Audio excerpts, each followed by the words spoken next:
Okay, both the boys are in here and I'm running late, so this could be interesting. Let's do the housekeeping really quick, and all the housekeeping is me reminding you that we are Creative Life Spiritual Center. Website is creativelife.org. Constant contact email, info@creativelife.org. That'll get you one email a week, tells you what's going on for the week and the month. The hot links are hot, and it is a blind CC. Now I'm just going to see your email. So you won't end up on anybody else's email list because of us. And I mentioned the social medias merely from the standpoint of we don't monetize them. We don't want to deal with the ads any more than you do. So what we ask you to do instead is go like, subscribe, follow based on which platform you are on, and then engage with the individual posts by reacting, commenting, sharing. We are Creative Life Spiritual Center or Creative Life Spark, and I'm the running Rev Ryan across all the social medias that I'm on. All right, so there is that. We are doing a new design for living. We are about halfway through this book. This is the process of science of mind, okay? We're really not a religion. Religions tell you what to believe. We don't. We believe what you believe is between you and the divine. What we do is teach you how to believe and why that's important. That's it. And that is exactly what this book is. It is why belief is important and how to do it more effectively. He used the word, so I was expecting the words if effectively. He used the word sufficiently, and I went, all right then. And it is about consciously doing it. Because if there are a couple of drum beats that are very important to science of mind, and consciousness is one of them. So, we are currently in chapter 11, You Live Today. And so far, I'm pretty sure that I was right about what the topic is. And so he's been talking about yesterday. The past is gone. There's nothing we can do about it. However, he does say there is a way to use yesterday. So that is our topic today. How to use yesterday. We should use our past much in the same manner as science uses its past. In all of its investigations and research, it brings up to the present moment only as much scientific thought as has been proved of value. Old ideas are changed to conform with new knowledge. Concepts and laws once thought to be inviolable are now in discard, being replaced with better interpretations of the universe. A lesser perception, seemingly important at the time, is always superseded by a greater perception. Wherein lies our ability to ascertain ultimate truth in any respect is difficult to say.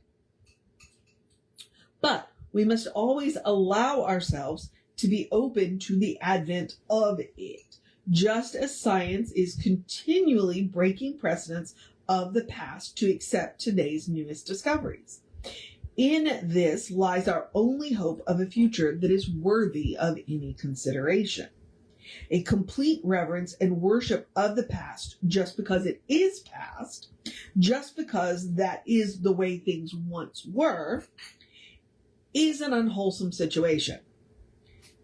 To the extent our minds dwell on and in the experiences of the past, we bar any new future. I will tell you that one of the things that makes me absolutely crazy is when people say, well, we've always done it that way. Yeah, maybe you always have done it that way, but there are better ways of doing it. Let's try one of those. All too often, we find this in the state of mind of many elderly people, and some not too elderly. In fact, many feel that 50 is the dividing line. Oh God, well, I've skipped over that line.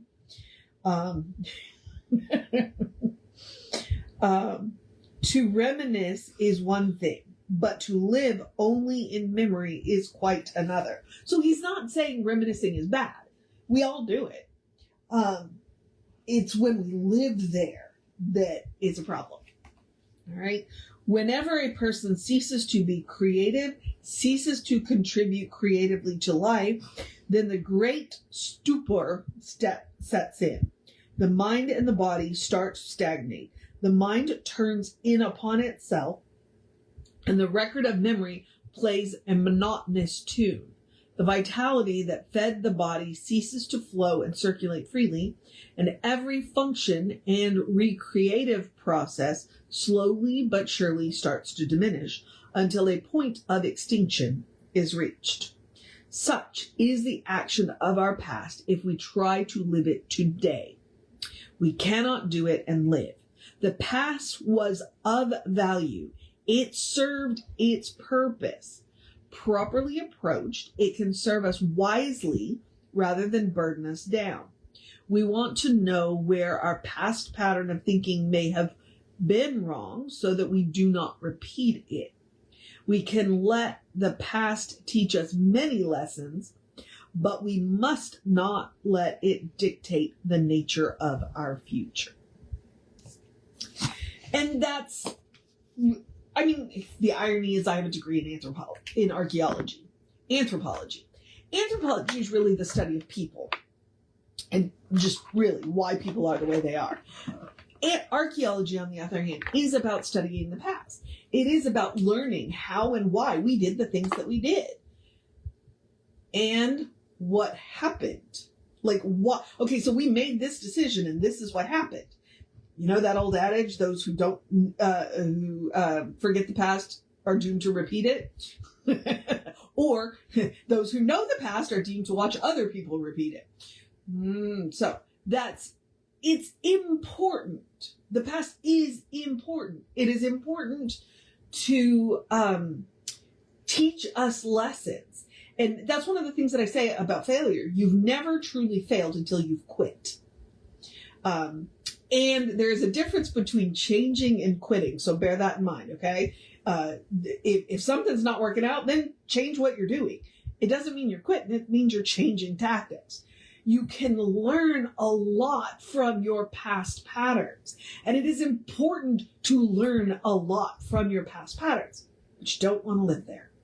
And you don't want to keep doing it just because you've always done it that way, especially if it's not working, okay? Because one of the definitions of insanity is doing the same thing over and over again, expecting a different result.